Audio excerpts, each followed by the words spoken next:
So Kraven the Hunter. उससे पहले मुझे सोनी से क्वेश्चन है, भाई आप लोग करना क्या चाहते हो?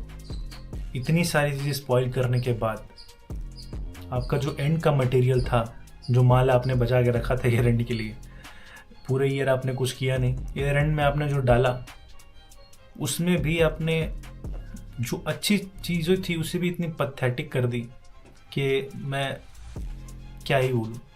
हर वक्त विलन को हीरो दिखाना ज़रूरी नहीं होता है। एक पावरफुल विलन को आपने ना ही हीरो बना पाए अच्छे से और ना ही विलन बना पाए हो, और वो बीच में ही लटका हुआ है। आपकी सिनेमाटोग्राफी इतनी अच्छी थी बट इतनी सिली मिस्टेक्स की है आपने एंडिंग में। विलन की इतनी छोटी सी वीकनेस को इतने आराम से एक्सप्लॉइट किया है, और जहाँ पे अपना हीरो इतना पावरफुल है वो छोटी छोटी चीज़ों से, एक छोटे मोटे विलन से भी इतनी गंदी तरीके से पिटता है। जिस तरीके से वो सुपर हीरो बनता है उसमें भी डाउट्स हैं कि मतलब क्या ही करने का आपने ट्राई किया था, इससे काफ़ी बेटर हो सकता था।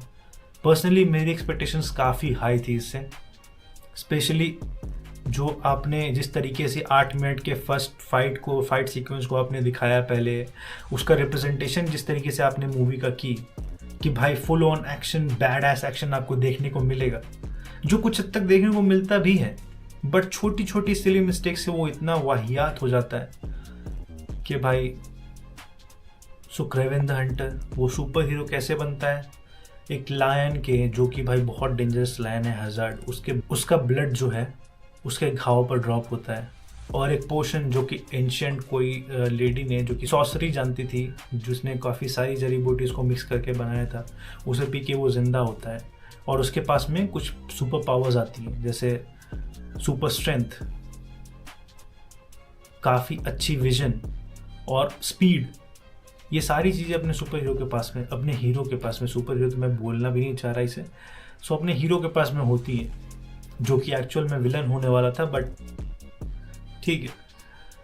और उसके बाद यही सेम चीज़ आपको ऑलमोस्ट एंड से थोड़ा पहले रिपीट होती दिखती है, जब अपना हीरो फिर से एक फुद्दू से फाइटर से हार जाता है। हालांकि उसके पास में कुछ पावर्स होती हैं और वो उसे पॉइजन डार्ट भी देता है, जिसके बाद उसको थोड़ी पैरालाइज होती है, बट भाई जिसके पास में इतनी पावर्स है और वो भाई छोटे से डार्ट से इतना ज़्यादा वीक हो जाता है कि भाई मर ही जाता है, वो लिटरली भाई मर ही जाता है। मैं स्पॉइलर देना नहीं चाहता था, बट ठीक है, आपने ऑलरेडी देख लिया होगा ये मूवी आई गेस, बट वो ऑलरेडी मर जाता है भाई। फिर से उसे वही सेम पोशन पिलाया जाता है जो कि भाई कितने साल पहले पिलाया जाता है। उस सेम बंदी बड़ी होकर के उसके साथ में होती है, वो फिर से उसे पिलाती है, उससे बस वो बंदा अपना जिंदा होता है। ठीक है, तो एक्चुअल में सुपर पावर कैसे मिलती है? हेजार्ड के जो ब्लड का ड्रॉप है उसके घाव पे पड़ने से उसे वो सारी चीज़ें मिलती है।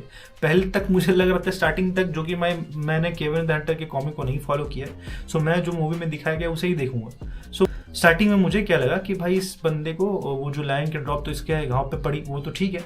उसके बाद में जो पोशन इसे पिलाया गया उसमें भी पावर थी, स्पेशल पावर उसके अंदर ही थी, जिसने इसे वो पावर को इनहेंस करके उसे दिया। बट जब एंडिंग में उसे सेम पोशन पिलाया तो बंदा बस फिर सिर्फ जिंदा ही होता है। ठीक है, और जिस तरीके से स्टार्टिंग में उस पोशन के बारे में बताया जाता है कि आपकी घाव बहुत जल्दी भर जाएंगी वगैरह वगैरह, जो कि मूवी में होते हुए नहीं दिखता भाई, सच में नहीं दिखता। और उसके पहले मुझे भाई जेल के सीक्वेंस में अगर आप देखोगे तो भाई बुलेट जब उसके ऊपर फायर होती है तो मुझे लगता है काफ़ी सारी बुलेट हिट करती हैं उसे, but I am not sure, हो सकता है नहीं लगी हो, फिर जो भी हो। और एंड से पहले भी जो मिड का जो फाइट सीन होता है भाई, वो पहाड़ से नीचे गिरता है, उसके ऊपर लिटरली बिल्डिंग्स, पहाड़, पता नहीं क्या क्या गिरते हैं, और अपना हीरो कुछ नहीं होता उसे। और भाई वो छोटे से फाइट सीक्वेंस में इतना घायल हो जाता है, पॉइजन डार्ट से इतना घायल हो जाता है कि भाई वो बंदा मर ही जाता है, कोई भी आके उसे पेल के चला जाता है। ठीक है, ये मान लो ठीक है, इसे जस्टिफाई भी आप कर लेते हो, चलो ठीक है, अपना हीरो, हमारा जो हीरो है उसके पास में पावर्स थी बट हम इसे वल्नरेबल भी दिखाना चाहते थे, ऑल पावरफुल नहीं है सुपरमैन के, ठीक है, वगैरह वगैरह, ठीक है। बट एंड का फाइट जहाँ पे भाई राइनो के साथ में इसका फाइट होता है, जो इसके पहले जो बंदा होता है जिसने इसे मार दिया होता है, वो भाई राइनो से डरता है और वो इसे जा करके क्रेवन को मार चुका होता है। फिर जब क्रेवन अपना भाई जिंदा होकर के वापस जब राइनो से फाइट करने आता है तो उसे इतनी इजीली हरा देता है कि मतलब आपको वो फाइट फील ही नहीं होती कि यहाँ पे कुछ कॉन्टेक्स्ट भी था, यहाँ पे भाई कुछ ऐसा पावरफुल फाइट भी था, जहाँ पे देखना था हमें अपोनेंट के बीच में एक पावरफुल फाइट, वो आपको देखने को नहीं मिलता है। यहाँ पे तो अपना क्रेवन राइनो के छोटे से घाव का फायदा उठा के भाई उसे मार ही देता है, हरा देता है। तो क्या क्या चल रहा है? फाइनल फाइट जिस विलन को आपने बिल्डअप दिया इतनी अच्छी तरीके से कि भाई उस विलन से विलन्स भी डर रहे हैं, और फिर आपने इतनी आसानी से उसे हराया, जैसे फील ही नहीं हुआ कि भाई वो फाइट करने आया था। लास्ट में वो भाई डरने लग जाता है क्रेवन से, और ऐसा लगता है भाई कि क्या ही चल रहा है। और ये तो हटा, उसके बाद हमें पता चलता है कि जो इसका हरामी बाप था, एक ही कैरेक्टर था पूरी मूवी में जो कि भाई मुझे बैडएस लगा, जो कि भाई लगा कि हाँ ये बंदा इस मूवी के नाम को डिजर्व करता है, जो था क्रेवन का बाप। बट एंड में हमें पता चलता है कि भाई इस बंदे ने ही क्रेवन के वीडियो को कि भाई यही है हंटर, उसका एविडेंस राइनो को उसके बाप ने ही भेजा था। और लॉजिक मुझे समझ नहीं आया। ठीक है, उसके बाप का जो कैरेक्टर है, जिस तरीके से स्टार्टिंग टू एंड उसके कैरेक्टर को दिखाया जाता है, एंड में भाई मुझे वो जस्टिफाइबल नहीं लगता है चीज़। और लास्ट में भाई बंदा मर जाता है, उसका बाप भी मर जाता है, और फाइनल में ये जो अपना क्रेवन है, जो हीरो होना चाहिए था, लास्ट के 1 मिनट में आपको दिखे कि भाई ये विलन की तरह बैठ करके उस फील को ले रहा है जो कि वो कभी बनना नहीं चाहता था। मतलब थक गया भाई, मैं लिटरली मूवी को देख के थक गया कि ये लोग करना क्या चाहते हैं। और उसका छोटा भाई जिसे वो प्रोटेक्ट करता रहता है क्रेवन, वो भी भाई गलत रास्ते पे निकल जाता है। उसके पास में वो गिरगिट वाली पावर आ जाती है। कॉमिक बुक का एक कैरेक्टर है जिसे आप देख के मूवी में, मैं इसे भी स्पॉइल नहीं करना चाहता बट देख सकते हो मूवी में। ठीक है, फिर वो भी भाई बंदा हरामी निकल जाता है, उसे भी भाई कुछ पावर्स मिल जाती हैं। अब वो भी एक विलन बन गया है, पता नहीं वो उस विलन को कैसे ही जस्टिफाई करेंगे ये लोग, बट उसे भी विलन बना दिया। और अपना क्रेवन भी लास्ट में वही फील ले रहा है।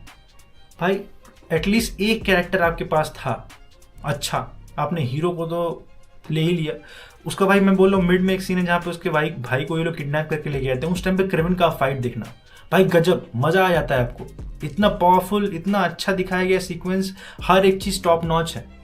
बट एंडिंग इतना घटिया है कि हर चीज को वो बर्बाद कर देता है। स्टोरी की एंडिंग जो है, जिस तरीके से एंडिंग उन्होंने एक्सप्लेन किया, वो भी भाई झंड है, बिल्कुल ही झंड है। मैं समझ नहीं पाई लोग क्या बनाना चाह रहे थे। सुपर हीरो मूवी बनाना चाह रहे थे, एक अच्छी दमदार विलन की मूवी बनाना चाह रहे थे, या फिर बस ऐसे ही इनको बनाना था, इन्होंने बना दिया। इससे अच्छा तो भाई आप बनाते ही नहीं। इतना बिल्डअप देने के बाद, मूवी डिले पे डिले होने के बाद में आप ये दिखा रहे हो। मैं सच बता रहा हूँ, इस मूवी की सबसे अच्छी खासियत यही थी कि इसकी सिनेमेटोग्राफी काफ़ी कमाल की थी।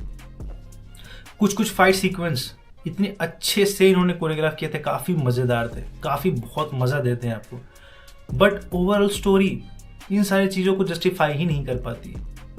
कैरेक्टर्स, जिस तरीके से कैरेक्टर्स का होना चाहिए था रोल, एक कैरेक्टर के अलावा मुझे बाकी सारे पानी कम चाय ही लगे।